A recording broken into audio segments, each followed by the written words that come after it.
Leading off our discussion tonight is Democratic Congressman David Cicilline of Rhode Island. He is a member of the House Judiciary Committee. And Congressman, thank you very much for joining us tonight.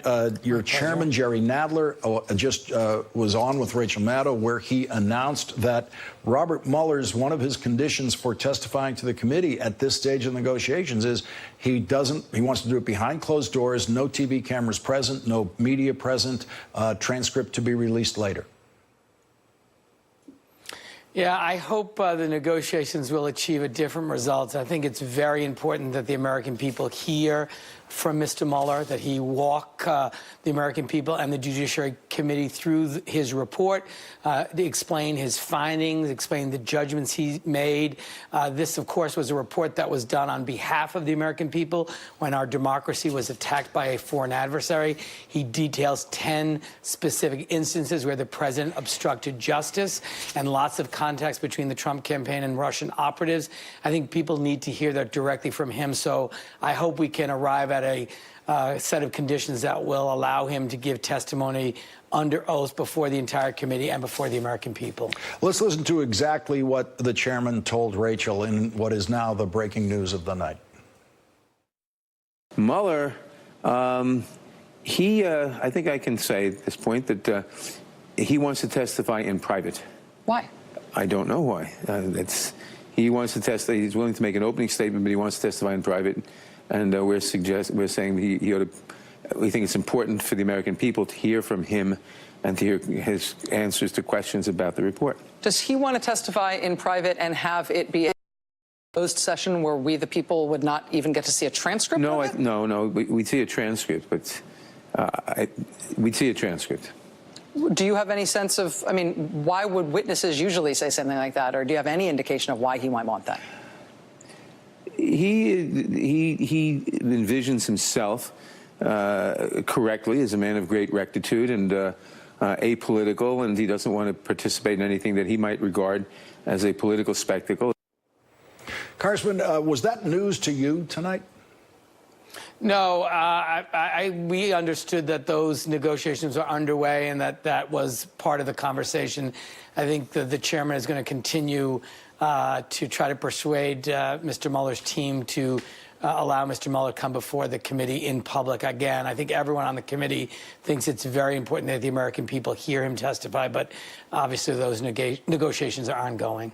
And I want to get your reaction to this statement from the White House tonight where the president has put the Attorney General not just in charge of investigating any kind of investigation that occurred during the presidential campaign, but also in charge of all of the classification issues involved with all of the intelligence agencies who might or might not have picked up anything in that investigation.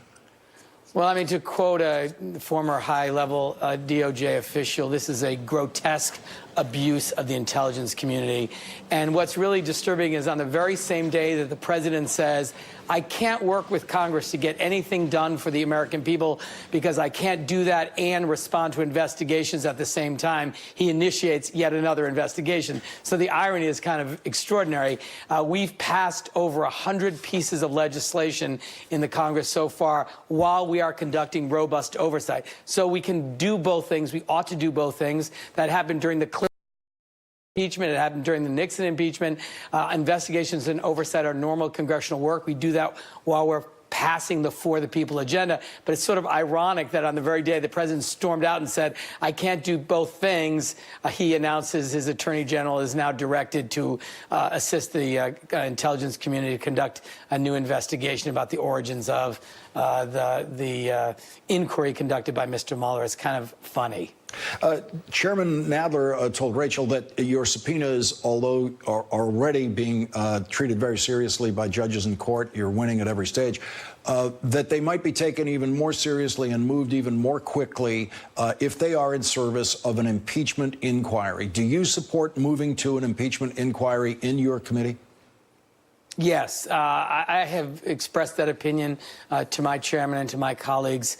I think we're at the point now where not only because of the contents of the Mueller report, but because of the conduct of the president and his administration and their efforts to impede and prevent us from getting the facts and following the facts wherever they lead us to get the truth, the president has been engaged in a cover-up. He is behaving as if he is above the law, and we have a responsibility to make sure we hold this administration accountable. I have argued that the opening of an impeachment inquiry is just the beginning step. It's a formal question as to whether or not impeachment is appropriate. We would then conduct our hearings, collect evidence, and make a judgment. At the conclusion of that, we would consider articles of impeachment or not. But this would be the sort of formal process.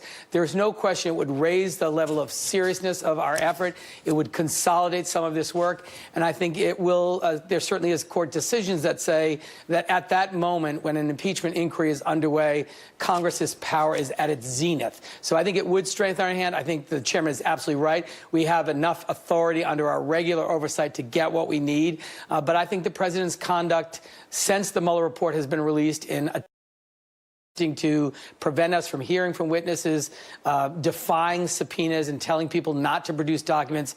Those acts have, in and by themselves, may be a basis for impeachment, but certainly are enough, in my mind, to begin an inquiry, to open up a formal process to consider whether or not impeachment is appropriate. Before you go, Congressman, let me just ask you one more thing about this, because we know there's been a debate within the Democrats in the House about when to move to impeachment or how to move to impeachment, and you have been one of the leaders of let's go to impeachment now. What is the most persuasive counter-argument you have heard from other Democrats in those private discussions you're having?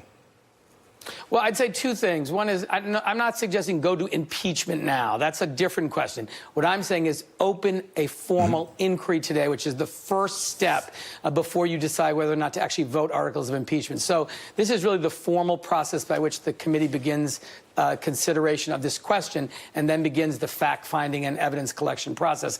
I think that the principal argument against it, and I think it's a fair one, is that it will be very divisive for the country. And these are hard moments for the country. We're in a very grave moment. I happen to believe that we have a responsibility to bring the Mueller report to life, to hold this administration accountable, that I think we can't weigh political considerations. Is it good for us politically or not? That's irrelevant. What matters is what are the facts, what is the truth here, and to be sure that we're acting in a way that upholds the rule of law and honors the Constitution. And the world is watching us. And I think the behavior of this president and his administration and the contents of the Mueller report and his subsequent conduct necessitate the opening of this inquiry in a formal way. I take my colleagues at their word when they're concerned about kind of the divisions it would have on the country. I think that's real. But the other concern I think folks have, and I think we've disproved this, is that somehow this would consume us. The truth is the Democratic is unified on 2 points. One, we have to continue to deliver on our For the People agenda.